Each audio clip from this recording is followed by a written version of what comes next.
Assalamualaikum warahmatullahi wabarakatuh. Saya sini ingin menjelaskan tentang denudasional.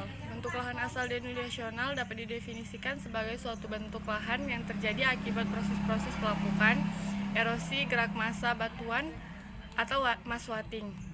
Dan proses pengendapan yang terjadi karena agradasi atau proses degradasi cenderung menyebabkan penurunan permukaan bumi. Sedangkan agradasi menyebabkan kenaikan permukaan bumi. Seperti gambar yang di bawah ini. Itu adalah gambar morfologi berupa conical hill yang umum dijumpai di daerah sepanjang Wonosari, Yogyakarta sampai Pracimantoro, Jawa Tengah. Mekanisme utama pembentukannya adalah proses pelarutan kimiawi oleh air. Ciri-ciri dari bentuk lahan yang asal terjadi secara denudasional yaitu relief sangat jelas seperti lembah, lereng, pola aliran sungai. Yang kedua, tidak ada gejala struktural, batuan masif, depth atau strike tertutup. Lalu, yang ketiga dapat dibedakan dengan jelas terhadap bentuk lain. Keempat, relief lokal, pola aliran dan kerapatan aliran menjadi dasar utama untuk merinci satuan bentuk lahan. Yang kelima ada litologi, menjadi dasar pembeda kedua untuk merinci suatu bentuk lahan. Litologi terasosiasi dengan bukti, kerapatan aliran, dan tipe proses. Faktor-faktor pengontrol bentang alam denudasional. Denudasi juga meliputi pelapukan, erosi, gerak massa batuan atau mass watting, dan proses pengendapan atau sedimentasi. Yang pertama ada pelapukan. Pelapukan atau weathering dari perkataan weather dalam bahasa Inggris yang berarti cuaca. Sehingga pelapukan batuan adalah proses yang berhubungan dengan perubahan sifat atau fisis dan kimia batuan di permukaan bumi oleh pengaruh cuaca. Secara umum, pelapukan diartikan sebagai proses hancurnya massa batuan oleh tenaga eksogen. Pelapukan adalah proses penyelesaian kimia, mineral, dan sifat fisik batuan terhadap kondisi lingkungan di sekitarnya, seperti gambar di bawah ini. Itu adalah batu gamping non-klastik yang mengalami pelapukan kimia oleh air.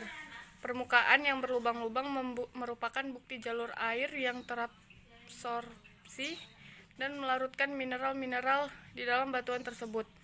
Akibat dari proses ini, pada batuan terjadi perubahan warna, misalnya kuning sampai coklat pada bagian luar dari suatu bongkah batuan.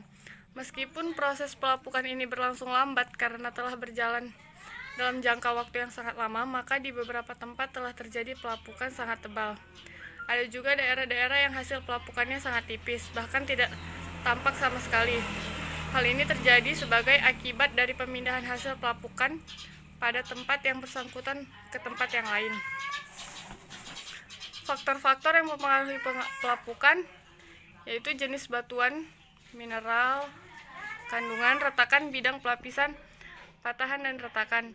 Batuan yang resisten lebih lambat terkena proses eksternal sehingga tidak mudah lapuk. Sedangkan batuan yang tidak resisten sebaliknya, contoh limestone, resisten pada iklim kering tetapi tidak resisten pada iklim basah. Yang kedua ada iklim, terutama temperatur dan curah hujan sangat mempengaruhi pelapukan. Contohnya iklim kering, jenis pelapukannya fisis, iklim basah jenis pelapukannya kimia, dan iklim dingin jenis pelapukannya mekanik. Lalu ada vegetasi atau tumbuh-tumbuhan yang mempunyai peran yang cukup besar terhadap proses pelapukan batuan. Hal ini terjadi karena secara mekanis akar tumbuh-tumbuhan menembus batuan, bertambah panjang dan membesar menyebabkan batuan pecah. Lalu secara kimiawi tumbuh-tumbuhan melalui akarnya mengeluarkan zat-zat kimia yang dapat mempercepat proses pelapukan batuan. Akar, batang, daun yang membusuk dapat pula membantu proses pelapukan. Karena pada bagian tumbuhan yang membusuk akan mengeluarkan zat kimia yang mungkin dapat membantu menguraikan susunan kimia pada batuan. Lalu ada topografi. Topografi yang kemiringannya besar dan menghadap arah datangnya sinar matahari atau arah hujan, maka akan mempercepat proses pelapukan. Macam-macam bentuk lahan asal denudasional. Yang pertama adalah pegunungan denudasional. Karakteristik umum unit mempunyai topografi bergunung dengan lereng yang sangat curam. Perbedaan tinggi antara tempat terendah dan tertinggi. Yang kedua adalah perbukitan denudasional, mempunyai topografi berbukit dan bergelombang dengan lereng berkisar antara 15 sampai 55%. Perbedaan tinggi atau relief lokal antara 50 kurang lebih 500 sedang hingga kecil tergantung pada kondisi litologi, iklim, vegetasi penutup, baik alami maupun tata guna lahan.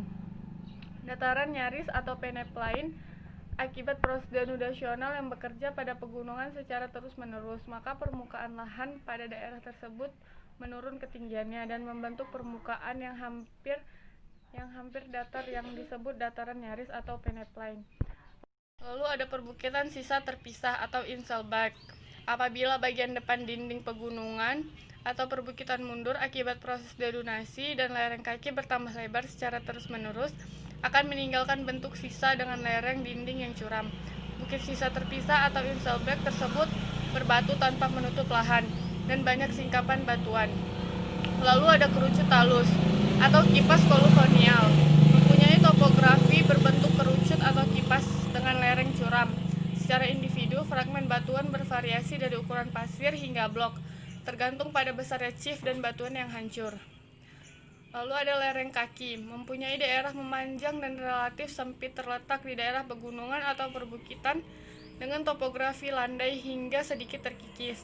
Lereng kaki terjadi pada kaki pegunungan dan lembah atau dasar cekungan. Permukaan lereng kaki langsung berada pada batuan induk. Lalu yang terakhir adalah lahan rusak. Lahan rusak merupakan daerah yang mempunyai topografi dengan lereng curam hingga sangat curam dan terkikis, sangat kuat sehingga mempunyai bentuk lembah-lembah yang dalam dan berdinding curam serta bergigir tajam dan membulat. Sekian dari saya, hanya itu yang dapat saya sampaikan. Assalamualaikum warahmatullahi wabarakatuh.